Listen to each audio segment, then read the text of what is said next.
Okay, so here's method 2, multiplying by the LCD, the least common denominator or lowest common denominator. Again, still being aware of extraneous solutions.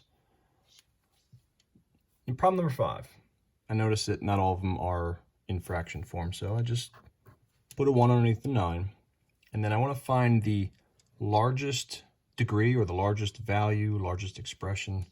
I'm looking here at x plus 2. Can I multiply anything to a 1 that would turn it into x plus 2? Sure, I'd multiply by x plus 2. 1 always works for everything. But can I multiply something to x that would make it become x plus 2?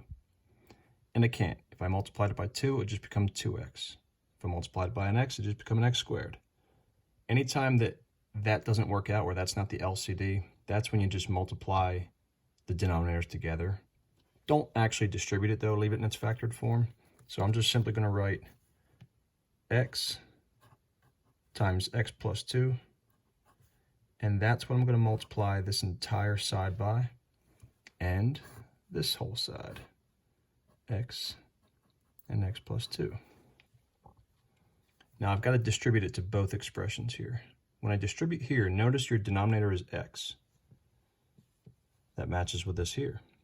So technically, the x out front and this x on bottom are going to cancel out, because an x over an x would just equal 1. So I can mentally cancel that and only distribute the x plus 2. That means I'm doing 15 times the x plus 2. Plus, now let's distribute to the next one. Well, this denominator is x plus 2. That matches with this x plus 2.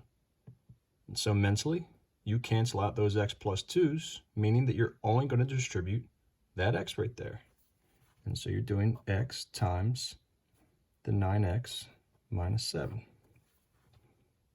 equals. Does this denominator match anything up here? No. That means you're going to distribute the entire thing. Now, I will actually multiply the 9 and the x together. 9x, but then I'll just put that parentheses there, x plus 2. Okay. Anything canceling out at this point? No, there's not. Now it's just a matter of, all right, let's go ahead and start solving the equation.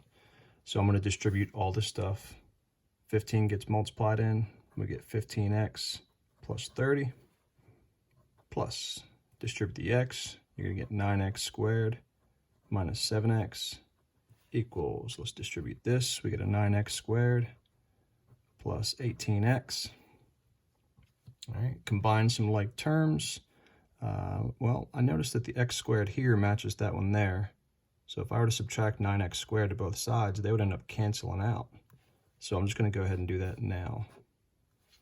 Let's see, x and x, 15 minus 7. All right, we're going to combine those, and we're going to get 8x.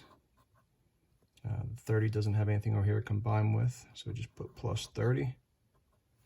And we have 18x on the right-hand side. All right, let's get this 8x over there, so subtract the 8x. Then we get 30 equals, let's see, that's going to be a 10x.